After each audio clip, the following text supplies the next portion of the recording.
Hello everyone. आज हम चरक चिकित्सा स्थान उदर रोग चिकित्सा के बारे में डिस्कस करेंगे। चरक चिकित्सा स्थान उदर चिकित्सा चैप्टर नंबर 13। इसमें यहाँ पे जो शुरुआत में स्टार्टिंग में जो श्लोक है वो इम्पोर्टेंट है। वो श्लोक है कि अग्नि दोषान अग्नि दुष्यात मनुष्याणाम रोग संगा पृथक विधा मला वृद्ध्या विवर्धन्ते विशेषेण उदराणि च। ये कोटेशन इम्पोर्टेंट है, स्टार करना।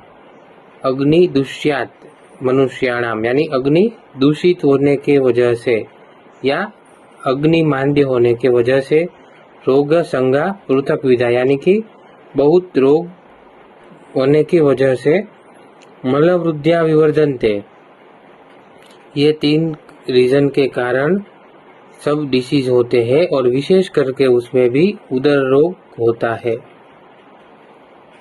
तो यहाँ पे फिल द ब्लैंक करके पूछ सकते हैं कि अग्नि दुष्यात मनुष्याणाम रोग संगा पृथक विधा मलवृद्ध्या विवर्धन्ते विशेषेण डैश डैश डैश।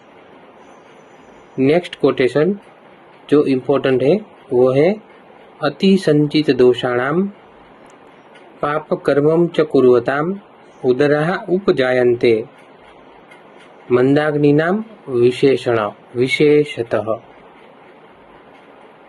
अति संचित दोषाणाम यानी कि दोषों के संचय होने के कारण से पाप कर्मम च कुर्वताम, पाप कर्म वो बाकी हमने कहाँ पे देखा था वो हमें मैसेज में बता देना कि पाप कर्म और कौन से और भी डिसीज है कि जिसका पाप कर्म निदान है। उदराणि उपजायन्ते, उदर रोग होते हैं और विशेष करके मंद अग्नि हो उसको उदर रोग होते हैं। उसके बाद संप्राप्ति दी गई है कि स्वेद अंबु वाहिनी का ऑब्स्ट्रक्शन होता है, इसकी वजह से दोषा स्रोतांसी संचिता, दोष है वो संचित होने लगते हैं। प्राण अग्नि अपान संदुष्य ट्रिपल स्टार, ये तीनों का दूषित होते हैं और उदर रोग उत्पन्न करते हैं। रुद्वा स्वेदांबु वाहिनी दोषा स्त्रोतांसी संचिता प्राण अग्नि अपानान संदुष्य जनयन्ति उदरम नृणाम। ये है संप्राप्ति उदर रोग की। उसके बाद पूर्व रूप जो कि इम्पोर्टेंट है, यहाँ पे है कि सहते न अति सौहित्य राजीजन्म वलिनाश भुक्तम विदह्यते सर्वम अल्पे अपि व्यायामे श्वास मृच्छति। ये सब पूर्व रूप है उदर रोग के। अब आपका होमवर्क ये रहेगा कि जीर्णा जीर्णम न वेत्ति च उदर रोग का पूर्व रूप है, शीत स्पर्शम न वेत्ति च किसका पूर्व रूप आएगा। उसके बाद है सामान्य लक्षण। पूर्व रूप में शोफ करपाद का शोफ है वो भी, शोफश्च पादयो पाद शोफ है वो भी पूर्व रूप है इसका। उसके बाद सामान्य लक्षण में है कुक्षि आत्मान आटोप शोफ पाद करस्य च मंद अग्नि श्लक्षण गंधत्वम कार्श्य उदर लक्षणम ट्रिपल स्टार। कार्श्य ये उदर रोग का लक्षण है। उसके बाद उसके प्रकार कि कितने प्रकार के उदर रोग होते हैं, तो 8 प्रकार है, उसके 8 प्रकार के उदर रोग होते हैं। अब कौन से हैं? पहला है वातज, दूसरा है पित्तज, तीसरा है कफज, चौथा है सन्निपातज, पांचवा है प्लीहोदर, छठवा है बद्धगुदोदर, सातवां है क्षतोदर और आठवां है उदकोदर। वात पित्त कफ सन्निपात, जिसको हम एक्स बोलेंगे, एक्स प्लस प्लीहा बद्ध क्षत उदके, ये 8 प्रकार है उदर रोग के। अब यहाँ पे उसके जो अलग अलग उदर रोग है उसके अलग अलग लक्षण दिए हुए हैं। हम देखते हैं कि किसके कौन से लक्षण होंगे। राजी की मतलब कैसी राजी है उसके हिसाब से उदर रोग की तुलना अलग अलग राजी के मुताबिक की जाती है। राजी में पहला है तनु और असित राजी, तो वो वातोदर में होगी। नील पित्त हरित राजी पित्तोदर में होगी। शुक्ल वर्ण की राजी वो कफोदर में होगी। नाना वर्ण राजी शिरा संततम वो सन्निपातज उदर का लक्षण है। उसके अलावा सन्निपात उदर है उसको नीचयोदर भी बताया है। ठीक है, सन्निपातोदर इज इक्वल टू नीचयोदर इज इक्वल टू दुष्योदर, ये हमको याद रखना है। उसके अलावा जो लक्षण है उसमें वातोदर में उदर विपाटनम, वातवर्च मूत्र संग, तनु असित राजी शिरा संततम, कटुक आस्यत्व ये पित्त का है। मृदु स्पर्श क्षिप्र पाक ये सब पित्त का। पाणीपाद मुष्क शोफ शुक्ल राजी शिरा संतत ये सब कफ का है। अब सन्निपातज उदर रोग है उसमें जिसको हमने नीचयोदर और दुष्योदर भी माना था, उसके निदान में स्त्री दत्तश्च रज रोम वीणमूत्र अस्थि नख आदि नाम सेवन यानी ये सब का सेवन करना और दूषी विष का सेवन करना, ये सब सन्निपात उदर के लक्षण है। स्त्री दत्तस्य रज रोम वीणमूत्र अस्थि नख आदि। नेक्स्ट है प्लीहोदर। प्लीहोदर जिसमें निदान है कि असितस्य याना याने, यानी कि असित यानी कि भोजन करने के बाद, खाना खाने के बाद राइडिंग करना, याना यान करना, ये है निदान प्लीहोदर का। तो इसमें लक्षण कौन से है देखते हैं। वाम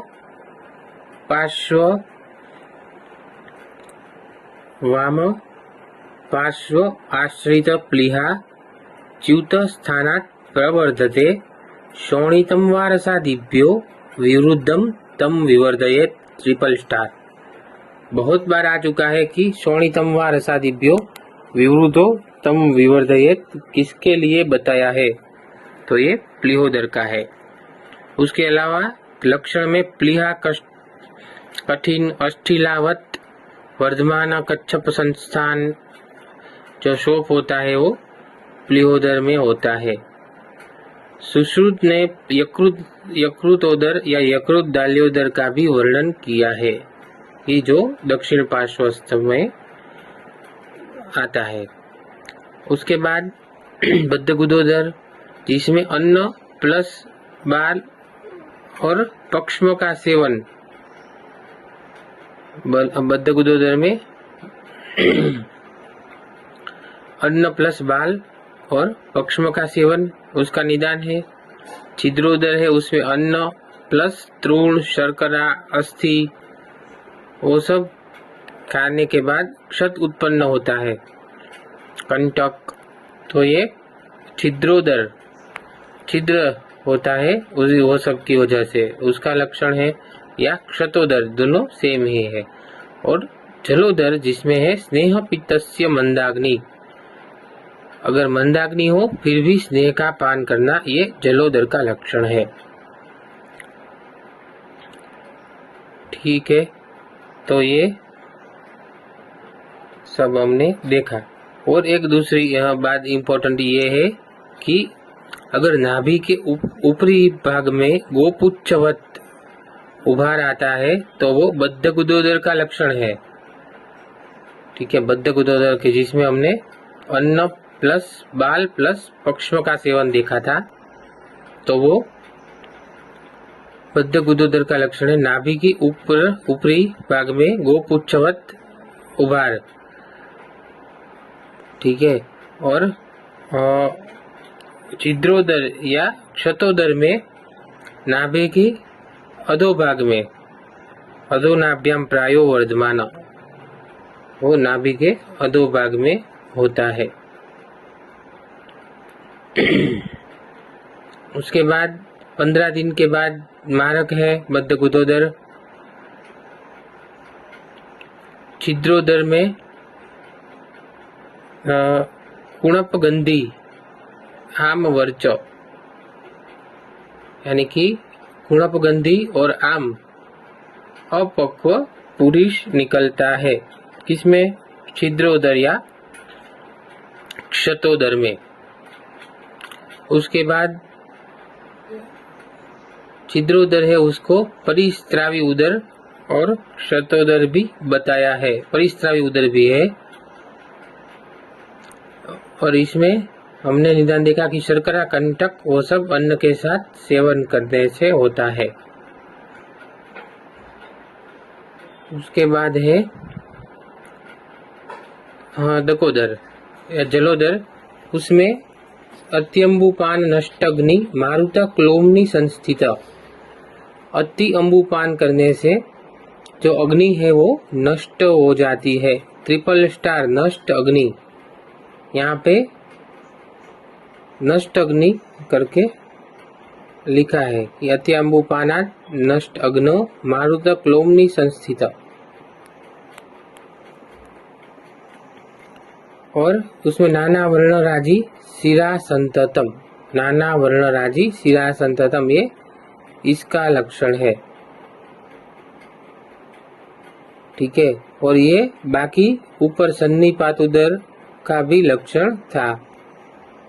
नाना वर्णराजी शिरा संततम, उदक पूर्ण रुति क्षोभ संस्पर्श, ये इसका लक्षण है। अब जलोदर हुआ है तो उसमें उदक पूर्ण द्रुति क्षोभ संस्पर्श हमने देखा। तो अगर ऐसा होता है तो उसमें अधिकता किसकी होगी? वात और कफ की होगी। ठीक है, तो ये हमको याद रखना है। अब उसके बाद और एक स्टेप आगे चलते हैं कि अवस्था। अवस्था जलोदर की कितनी होती है? तो भाई 3 अवस्था होती है जलोदर में, 3 अवस्था होती है। अजातकोदर, पिच्छावस्था और जातोदक अवस्था। अजातोदक अवस्था में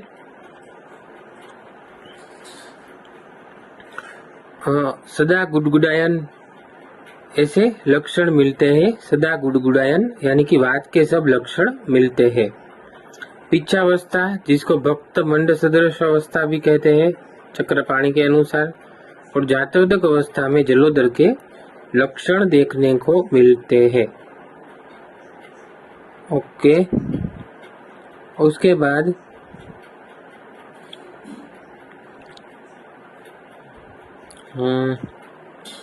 गुडगुडायन हो गया। फिर ठीक है, और एक है कि साध्यता। साध्यता तो इसमें सभी रोग के पूर्व के क्रम के उपेक्षा उत्तरोत्तर कृच्छ साध्य होते हैं। कृच्छ साध्य है उत्तरोत्तर। उसमें वातोदर हमको याद रखना है वातोदर, पित्तोदर, कफोदर। ये हो गया वात पित्त कफ, वातोदर, पित्तोदर, कफोदर। फिर बीच में आएगा प्लीहोदर और सन्निपातोदर और लास्ट में जलोदर। ये क्रम से कृच्छ साध्य है, याद रखना। उदर रोग कोई भी हो कृच्छ साध्य ही है। कैसे? वातज, पित्तज, कफज, प्लीहोदर और सन्निपातोदर और लास्ट में जलोदर। तो एग्जाम में ऐसा पूछेंगे कि इसकी साध्य साध्यता का क्रम क्या है, तो पहले वात पित्त कफ, फिर प्लीहा, उसके बाद सन्निपातोदर आएगा और लास्ट में जलोदर। ये हमको जहन में उतार लेना है। ओके। और एक बात कि छिद्रोदर, हमने जो आगे छिद्रोदर का देखा उसमें ऐसा असाध्य का मतलब साध्य साध्यता वो सब है, उसमें हम एक छिद्रोदर का लक्षण देखेंगे और एक उदर रोग का असाध्य लक्षण। तो छिद्रोदर में है जातम जातम व जलम स्त्राव्यम, यानी कि बार बार जल का स्त्राव होता है, ये छिद्रोदर है। और उसमें क्या है? तृष्णा कास ज्वरार्तम तु क्षीण मास अग्नि भोजनम। तृष्णा कास ज्वर ये सब क्षीण मास होता है, ये सब है छिद्रोदर के लक्षण। वर्जयेत श्वासिनम तद्वत शूलिनम दुर्बल इंद्रियम। अगर ये सब लक्षण है युक्त है तो ये रोगी है, उसको छोड़ देना चाहिए। क्या? उसको असाध्य मानना चाहिए। उसके बाद है उदर रोग का असाध्य लक्षण। उदर रोग का असाध्य लक्षण। तो उदर रोग के असाध्य के लक्षण, असाध्य में लक्षण में एक आएगा, वो है शून अक्षी कुटिल उपस्थ। शून अक्षी कुटिल उपस्थ उपक्लिन्न तनु त्वचम। शूनाक्षी कुटिलोपस्थ उपक्लिन्न तनु त्वचम पार्श्वभंग अन्न विद्वेष शोफ अतिसार पीड़ितम विरिक्तम पूयमाणम च। ये है उदर रोग का असाध्य लक्षण।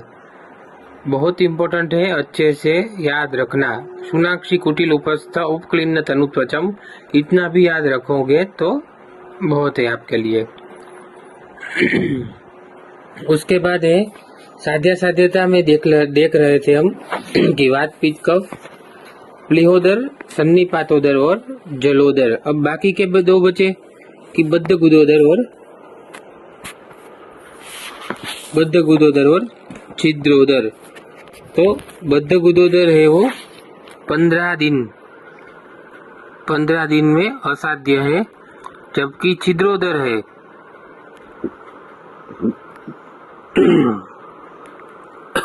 छिद्रोदर है वो सद्य मारक है। याद रखना कि छिद्रोदर है वो सद्यो मारक है। उसके बाद है चिकित्सा। चिकित्सा में ऐसा है कि सभी जो उदर रोग है वो सर्व उदर रोग प्रायो त्रिदोषजम मतम, यानी कि जो सभी उदर रोग है वो त्रिदोषज है। तस्मात् त्रिदोष शमनी चिकित्सा एवं कारयेत। इसीलिए इसकी जो चिकित्सा है वो उदर रोग की चिकित्सा त्रिदोष शामक करनी चाहिए। इसके बाद दीपन चिकित्सा, वो सब का बोला है कि दीपन यहाँ पे करना चाहिए। व्रीहिमुख के द्वारा विस्त्रावण करना चाहिए छिद्रोदर और बद्ध गुदोदर में। व्रीहिमुख द्वारा शस्त्र विस्त्रावण छिद्रोदर और बद्ध गुदोदर। सन्निपातोदर में विष चिकित्सा है। सबसे पहले है वातोदर। वातोदर में स्नेहन, स्वेदन और स्नेह विरेचन करना है। स्नेहन, स्वेदन, स्नेह विरेचन। और वेष्टयेत वाससा, ये भी वातोदर की चिकित्सा है। उसके बाद अगर बल बढ़ाना है तो दुग्धपान वो सब वगैरह का करना है। अगर दोष का उत्क्लेश हो जाता है तो दुग्ध का मतलब दुग्धपान बंद कर देना है। ये सब यहाँ पे दिया गया है। नित्य विरेचन है वो इसकी चिकित्सा है, वातोदर की चिकित्सा है। उसके बाद है पित्तजोदर। उसमें पित्तोदर में सबसे पहले अनुवासन बस्ती देनी है और उसके बाद जो है वो क्षीर बस्ती देनी है। अनुवासन बस्ती और क्षीर बस्ती। और पित्त है तो विरेचन तो देना ही है। उसके बाद है कफोदर। कफोदर में एक श्लोक है वो बहुत इम्पोर्टेंट है, अच्छे से याद कर लेना। वो श्लोक है गोमूत्र अरिष्ट पानेश्च, गोमूत्र अरिष्ट पानेश्च चूर्ण अयस्कृति भी तथा। देखो अयस्कृति का सर्वप्रथम यहाँ पे उल्लेख किया गया है चरक में, उदर रोग में। चूर्ण अयस्कृति भी तथा सक्षार लवणे सक्षार तेल पानम च, सक्षार तेल पानम च समये तु कफोदरम। कफोदर में अयस्कृति का वर्णन किया है और कहाँ कहाँ पे दिया है वो आपका होमवर्क रहेगा। फिर सन्निपात जोदर है आएगा, उसमें प्रत्याख्यायी मान के चलना है और विष में विष की चिकित्सा करनी है। वो उभय विपरीत अर्थकारी चिकित्सा जैसा हुआ, वो ही हुआ। उसमें एक श्लोक है वो बहुत इम्पोर्टेंट है, वो है अक्रियायाम ध्रुवो मृत्यु क्रियायाम संशयो भवेत्। अक्रियायाम ध्रुवो मृत्यु यानी कि अगर नहीं करोगे तो पेशेंट मरने ही वाला है, मगर अगर थोड़ा बहुत कर लोगे ट्रीटमेंट तो क्या पता थोड़ा बहुत उसको लाभ हो जाए। तो ये है सन्निपातज उदर की चिकित्सा। बाकी सुश्रुत में किसके लिए बोला है, भागवत ने ये श्लोक किसके लिए बोला है और हारिद ने किसके लिए ये श्लोक बोला है, वो आपका होमवर्क रहेगा। उसके बाद है प्लिहोदर। प्लिहोदर में विरेचन देना है, निरुबस्ती, अनुवासन बस्ती, ये सब तो देना ही है। साथ में वाम बाहु शिरावेद और अग्नि कर्म भी करना है प्लिहोदर में। यकृत में ऐसे सेम राइट साइड में, प्लीहा में लेफ्ट साइड। नेक्स्ट आएगा बद्ध गुदोदर। बद्ध गुदोदर में क्या आएगा, निरुबस्ती, अनुवासन बस्ती, मूत्र, तीक्ष्ण औषधि, तेल, स्नेहपान, ये सब चिकित्सा करनी है। एक बात हमको याद रखना है कि ये बद्ध गुदोदर है, उसमें उदावर्त हर और वातग्न चिकित्सा करनी है। उदावर्त हर और वातग्न चिकित्सा करनी है। इसमें बद्ध गुदोदर में। ओके, ये हो गया बद्ध गुदोदर। अब इसमें नाभि के 4 अंगुल पर वेदन करना है, फिर पाटन करना है, उसके बाद शल्य को निकालना है, फिर सीवन कर देना है। नाभि के नीचे 4 अंगुल पे वेदन, फिर पाटन, शल्य को बाहर निकालना और सीवन। नेक्स्ट आएगा छिद्रोदर। छिद्रोदर की चिकित्सा कफोदर के जैसी ही है मगर स्वेदन वर्जित है। छिद्रोदर में स्वेदन निषेध है, 3 स्टार। बाकी छिद्रोदर इज इक्वल टू कफोदर, एक्सेप्शन स्वेदन।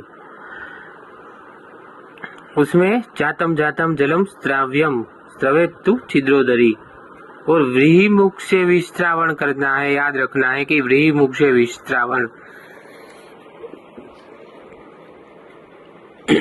ठीक है, किसमें करोगे, छिद्रोदर में। उसके बाद आएगा जलोदर। जलोदर में है अपा दोष हरण आदि आदो दीपन, यानी कि जो जल है उसको कम करना है, इसलिए दीपन चिकित्सा करनी है। कफ को कम करना है, कफग्न चिकित्सा करनी है, और बलवर्धन ट्रीटमेंट यहाँ पे करनी है। ये हमें यहाँ पे याद रखना होगा। नेक्स्ट ऐसा बोला है कि उदर में तक्र बेस्ट है। किस तरह बेस्ट है कि जिस तरह देवताओं के लिए अमृत बेस्ट है, उसी तरह उदर रोग के लिए, उदर रोग में तक्र बेस्ट है। दो बात कही है यहाँ पे कि उदर रोग में तक्र बेस्ट है। तो क्यों? क्योंकि तक्र शक्रस्य दुर्लभम, वो भी है कि तक्र है वो इंद्र के लिए दुर्लभ है। दूसरी यहाँ पे ये भी बात कही है कि जिस तरह देवताओं के लिए अमृत बेस्ट है, उसी तरह उदर रोगियों के लिए दुग्ध बेस्ट है। ठीक है, तक्र के लिए यहाँ पे सब अलग अलग मतलब गुण धर्म दिए हैं कि न अति सांद्र, अपेलव,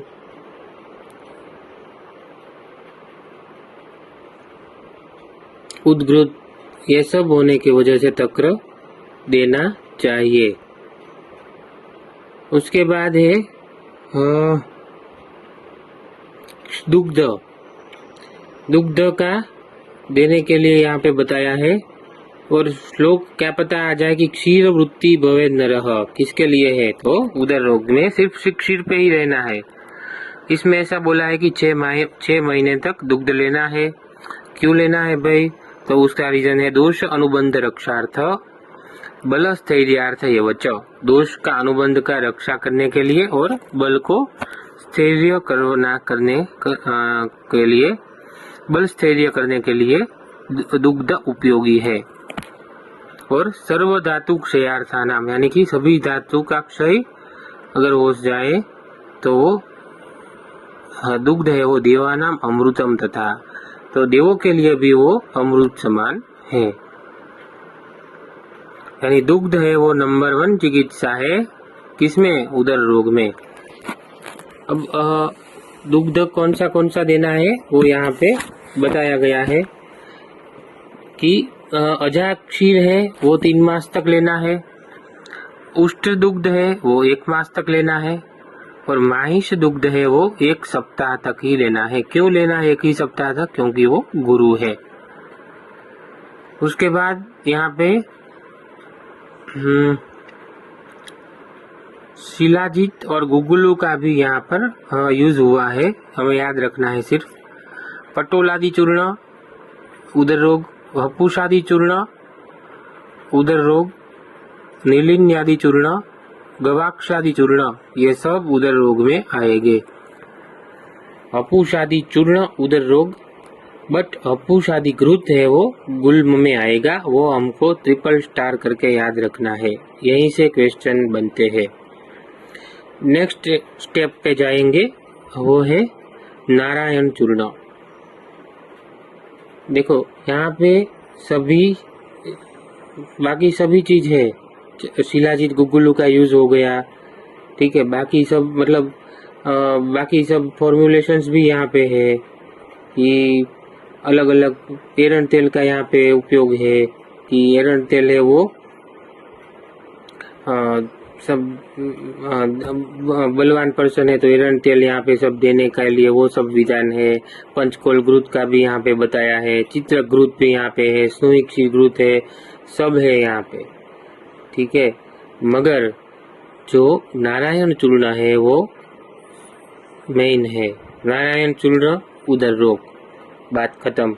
एक क्वेश्चन तो उदर रोग आए और नारायण चूर्ण ना आए बन ही नहीं सकता, ठीक है। तो आपको इतने अच्छे से ये नारायण चूर्ण के अनुपान किसमें किसके साथ लेने हैं वो करने हैं। अब नारायण चूर्ण है तो उसमें 2 चीज आएगी, एक दंती भी आएगी और एक त्रिवृत भी आएगा, ठीक है।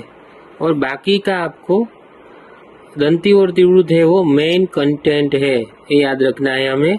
बाकी के याद रखने ही है, मगर ये मेन याद रखने, बाकी के अगर इतना नहीं याद रखेंगे, लास्ट में याद रखोगे तो चलेगा, पर अभी आपको दंती त्रिवृत नारायण चूर्ण, बात खत्म।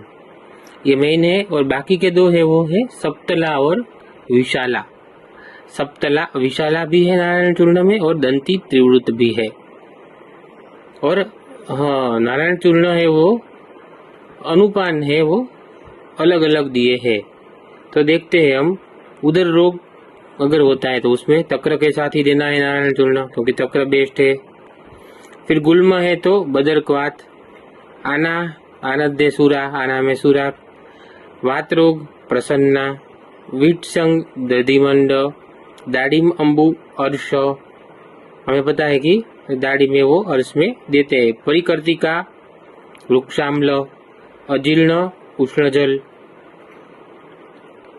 ठीक है, अजीर्ण उष्णजल। आई रिपीट, बहुत इंपॉर्टेंट है, इसलिए फिर से एक बार बोल देता हूँ कि उदर रोग नारायण चूर्ण का अनुपान अनुसार जो प्रयोग है वो बताया है। दंती त्रिवृत मेन है और सप्तला और विशाला का भी यहाँ पे नारायण चूर्ण में वर्णन दिया गया है। उसको अलग अलग रोग में अलग अलग के साथ अलग अलग अनुपान के साथ हम दे सकते हैं। उसमें उदर रोग में तक्र के साथ, गुल्म में बदरक्वात के साथ, आना में सूरा, वात रोग में प्रसन्ना के साथ, विटसंग में दधिमंड के साथ, दाड़िम अंबुम के साथ, अर्श में परिकर्तिका में वृक्षाम्ल के साथ और अजीर्ण में उष्ण जल के साथ दे सकते हैं। ठीक है, तो ये बहुत इम्पोर्टेंट है, वो याद रखना। उसके अलावा यहाँ पे पिपल्यादि क्षार, क्षार वटी, ये सब का भी यहाँ पे उदर रोग में वर्णन आता है। ठीक है, तो ये था उदर रोग चैप्टर, जो एग्जाम में इम्पोर्टेंट, एग्जाम व्यू से इम्पोर्टेंट है और प्रैक्टिकल व्यू से भी। ठीक है, तो ये जो मेन चीज़ है वो आपको मैंने बता दिया है। अगर आपको कोई भी दिक्कत रहती है, कभी भी कोई भी टाइम आप मुझे मैसेज या कॉल कर सकते हैं। ओके, अच्छे से पढ़ना। Have a nice day.